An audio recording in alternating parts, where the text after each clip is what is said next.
Hello and welcome to the Gaggle What We Challenge, and if necessary, destroy media narratives. I'm George Szamuely. With me today, of course, is co-founder of the Gaggle, Peter Lavelle. So, Peter, it looks like the firewall, the iron wall in Germany that has been placed around the Alternative für Deutschland party, it looks like it's crumbling.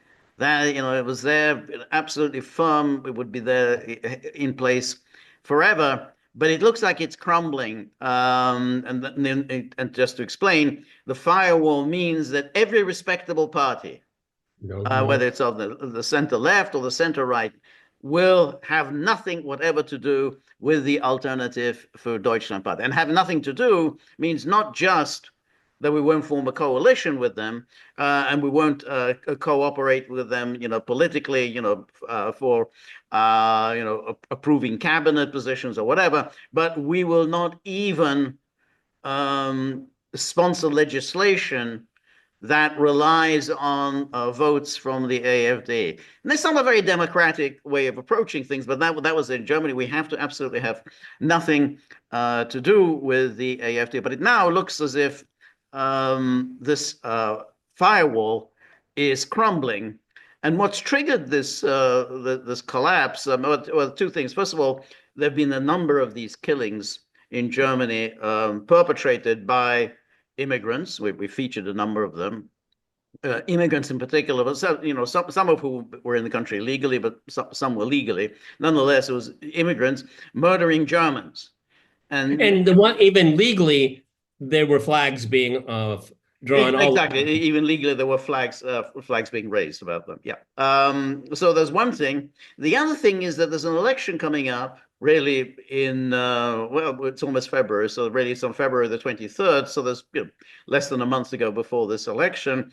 And while it seemed as if the center-right Christian Democrat, Christian Social Union was heading to a comfortable win. I mean, they would come in first, but it wouldn't be comfortable in the sense they would still need to form a coalition government with the Social Democrats. But nonetheless, their vote has gradually been falling. And therefore the CDU, its leader Friedrich Merz, has decided to roll the dice and introduce anti-immigration legislation into the Bundestag. And because the center-left parties, which is Sergeant Schulz, our friend Sergeant Schulz, the Social Democrats, and the Greens have said that they're going to have nothing to do with this anti-immigrant legislation. The only way that legislation can pass is through support by the Alternative for Deutschland. Okay, just to point out, George, last time we talked about the Alternative for Deutschland, they were at about 18%. Now we're speaking at 23%. Right, exactly. You and I talked about this about 10 days ago. That's right, exactly. And that's the collapse of the firewall. Once Merz said, I don't care. I just want this legislation passed. And whether the whether we rely on the Alternative for Deutschland party or not, what's important is for the good of the Germans. And boom, there's been an absolute explosion of public outrage in Germany and beyond Germany, of course. No, this is earth-shattering. This is an earthquake, because 15 minutes ago they weren't respectable. Now they're respectable. Right. Which the knock-on effect will be, there'll be a lot of voters who'll say, well, I'm a little uncomfortable with this. I mean, I don't want anybody to know that I would support such a party. But all of a sudden now, well, they're working with the powers that be. Right. I mean, now the inhibitions can start dropping. It's like the shy Trump voter that we were so familiar with, in 2016 and in 2020.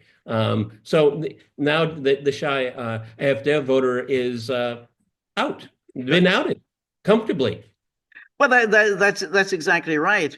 And what I mean is they can go from 23 to 27 now. That's exactly the right, because what has now happened is that, of course, AfD says, yeah, the firewall has broken, and Merz chances are the CDU will come out first in the election, but he's going to have to form a coalition. Now, it's unlikely he's going to form a coalition with the AfD, not this time around. So he's going to form a coalition with the Social Democrats and the Greens. So we'll have Annalena Baerbock and Sergeant Schultz back in power. But what that means is that this coalition government will fail, like all recent German governments have failed. I mean, just once again, we'll just go down that same mediocre path, unable to address Germany's deep-seated economic problems, continuing to follow the American NATO line on Ukraine, and not really being able to do anything on immigration, because as we've seen, the Social Democrats and the Greens are not going to go along with any kind of tightening of restrictions on immigrants. So that means we'll have another 4 years of complete failure. What was the election about? Exactly, which is the problem in Germany. None of these elections are really about anything. I mean, it really is a kind of Tweedledee and Tweedledum. I mean, like, what difference did it make that Merkel left and Sergeant Schultz took over? There was just no difference. And the same thing. I mean, when it comes to policy on Ukraine, Sergeant Schultz is, if anything, actually a little more reasonable than Merz. Merz wants to escalate the war. He wants to send the Taurus missiles to Ukraine. And of course, then Annalena Baerbock, if she does become foreign minister, which chances are she will be, I mean, that's the price of entry for the Greens, that we want that job, then everything just continues as before. Well, that's a recipe for failure. Yeah, and AfD in 4 years' time will be in a very strong position. Right. And AfD, okay, what is the main issue in the election? Is it the size of beer glasses? No. Is it a debate over who should have disabled decals on their cars? No. It's about immigration. It's about Ukraine. Right. And so you're going to have a general election and you're going to get the same cast of characters? Okay. Exactly right. When the party is growing from strength to strength. Mm-hmm. So, this is a difference between a parliamentary system and what the Americans have.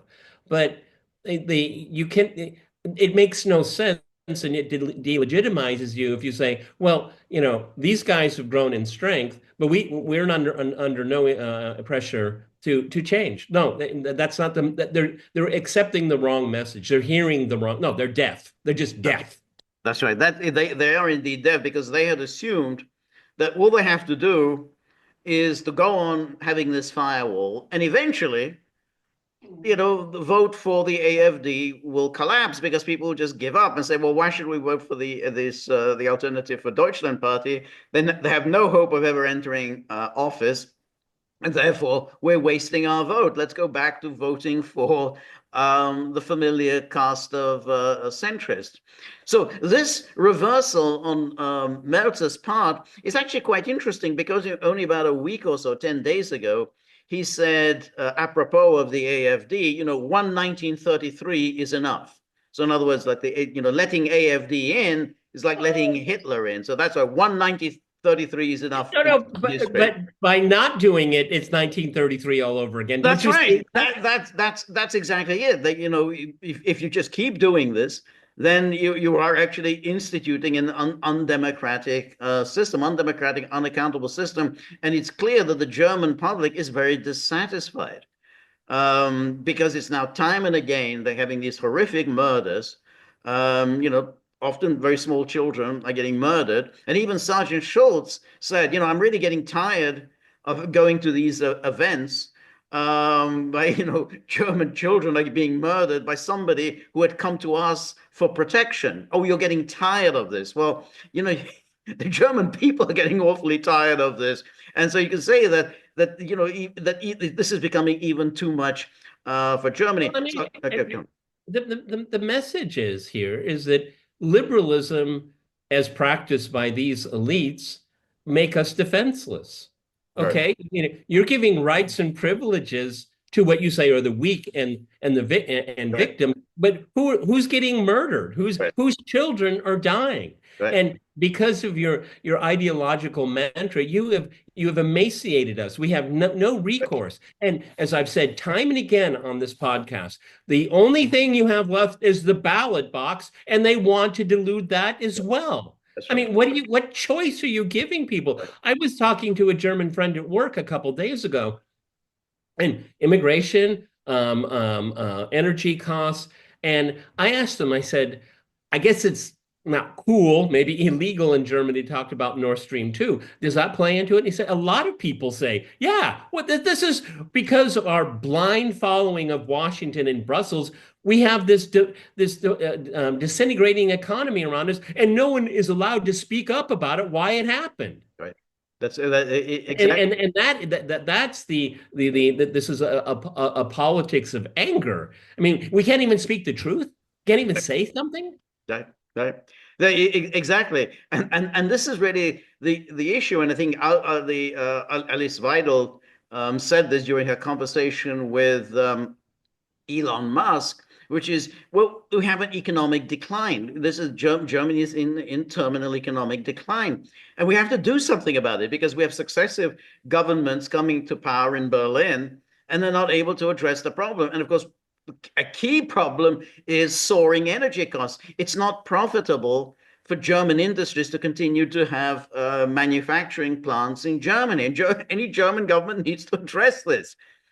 George, what you just said, okay, maybe for younger people, German economic decline. That's a new phrase. Right. It's only come about in the Right. last few years Right. because from the 1950s to about 15 seconds ago, is that how much growth will there be? Right. The engine of Europe, Right. the powerhouse of Europe. Right. And now we're talking about German economic. The Economist is talking about how to manage decline. We're getting into German growth to manage decline, and in a very short amount of time. That's exactly right, and that was really the point. I think Elon Musk, when he gave a video presentation or video speech to the AfD Congress, he said, "Well, look, Germans have got to, stop feeling ashamed of themselves, ashamed of their past. There is something, good and noble about German traditions, German culture, German language. You can't simply reduce." Thousands and thousands of years of history of the German people to just those 12 years. And you certainly can't inflict those 12 years on a German public, 99% of which was born after the war. So it's that is, a part of it. You have economic decline, but you also have kind of social and cultural decline where, there isn't really any attempt to say, well, look, we kind of have to see that we carry on down this path. In 20, 50 years' time, Germany will just cease to exist. I mean, it was once one of the great powers of the world, the greatest power in the world, and it will just simply become irrelevant. You look down the list of the leading economic powers in the world. Germany isn't even that down there. I mean, even 1970, 25 years after the war, West Germany was one of the economic powerhouses of the world. Just 25 years after the war. And on top of it, I don't remember the year in the rankings specifically, but like East Germany, the other part of Germany was like the 18th or 13th most powerful economy, little tiny East Germany. Okay. Right. This is how much is changed here. And this is because of a blind allegiance to an ideology and a German elite, not necessarily the industrial elite. This is where we see the tension in German politics. Those that studied sociology, okay, at university and law, okay, because they're part of the transatlantic orbit. That's where their allegiance is. When I finish being Minister of Defense in Germany, I'm going to the EU. The EU will hire me. I'll be one of the underlings of Queen Ursula. That's their trajectory. And that's actually why they do it, for that trajectory. Yeah, exactly. And then the idea of just simply signing on to this decline, and the Germans did that. They had Ursula, what's her name, Angela Merkel, I think she was what in power? It was how many years? 16 years she was in power. And, it was just a steady decline, a steady refusal to undertake any major policy changes that could arrest the decline. And this was accelerated by Sergeant Schultz, the basic and the whole green energy agenda, and by Sergeant Schultz's total, abject, humiliating passivity in the face of Biden's humiliation of just simply announcing, yeah, we're going to basically destroy the Nord Stream gas pipeline. And he just stood there and had nothing to say. And you have to say, has Friedrich Merz said anything about it. So these are the people who are vying, well, who's going to be chancellor, this one or that one? What does it matter? And I think, and that's why. So even if you get this government, new government in February or March, whenever they form the government, that is just going to be more of the same. Okay, so now Merz is chancellor, vice chancellor is Scholz or Pistorius, but it's going to be the same thing. And therefore, in 4 years' time, I think the AfD will be in a very strong position, because I think the Germans will say, we've had enough. We just can't take this anymore. And AfD, it's, George and I have gone over endless articles, always led by Politico. Um, what they're talking about is what we're talking about, Right. is economic and social decline. No, all they focus in on, well, this person's grandfather was a Nazi, or this person, they're doing this deflection all Right. of the time. Right. First of all, I don't see it as a rightist party. I see it as a sovereigntist party. Okay, they're Right. talking about the condition of Germany, and the EU has always kind of put a tamper on Germany. I think for historical reasons, people thought that was okay, maybe even the Germans as well. But when it comes to economic growth, that's we're in an intensely competitive world right now, and it's only accelerating. And the people that support the AfD, they're saying, yeah, I mean, why are we giving away all you can criticize us all you want, and that's been part of the debate in German history since the Second World Right. War. But what about the country? I Right. mean, it's George has just put it right. I mean, it's to be or not to be. That's the question now. Right, right, exactly, exactly. And when you got when Germany, whatever the government there, whether you're talking about Bismarckian Germany, Wilhelmine Germany, Weimar Germany, Hitler's Germany, Adenauer's Germany, Willy Brandt's Germany, Kohl's Germany, Germany was still a significant power in the world. It still had this manufacturing industry that was the pride of the country. German manufactured products had a reputation, that bar none, throughout the world. Now you're losing that, and then you're losing your country. You basically haven't been able to do the sensible thing of the common sense thing of bringing a halt to migration. I mean, this is you're destroying the country. I mean, physically your country is being destroyed by migration. And even now, the one party that's explicitly addressing that issue, you try to build a firewall around it. Well, that's failed. And now you have to start thinking about doing things differently. And it's clear that there are so many things that Germany needs to do differently, that the elite establishment politicians, they're unable to do it. They're unable to make all of these changes. Yeah, well, you have an elite that I don't know. I don't obviously mix with these people. They wouldn't want to mix with me, that's for sure. But my sense is that they don't think of themselves as German. I think No, they I don't think think of so. themselves as part of a greater cause, an Right, ideological cause. They're right, they're in the liberal right, Renaissance. I right, don't know how they would talk about it. Then right, you have people that are not benefiting from their vision because they're governing. They think of themselves as German, and they see that their Germany is disappearing. right, Okay, if you're not part of the elites, at least you have your community. right. Okay, and then you have another part where you have huge numbers of immigrants that don't give a hoot about Germany, No, or even to speak the language. no. They will reproduce the community where they came from abroad. And you have little Turkey, you have little Syria, you have little Afghanistan, you have, et cetera, et cetera. There's nothing. You can be German and Afghan. Right, Okay. Yeah. America proves that I'm of Irish ancestry. Where's my allegiance? Okay, I don't. You can have this kind of mythological. Oh, good old Ireland. You see it in Hollywood a lot. It's Right. basically nonsense. Right. Okay, Right. and so what are you asking the people to do? Just to surrender to the one ideology and to the indifference of another? Right. Yep. These are Yeah. the people George and I talk about are the most defenseless and poorest people. Yeah. Yeah. Exactly. That's exactly right. And this is the thing with the German people. They say, well, this is the country. This is what who are German care most about. Germany. There's German culture. There's German language. The German towns.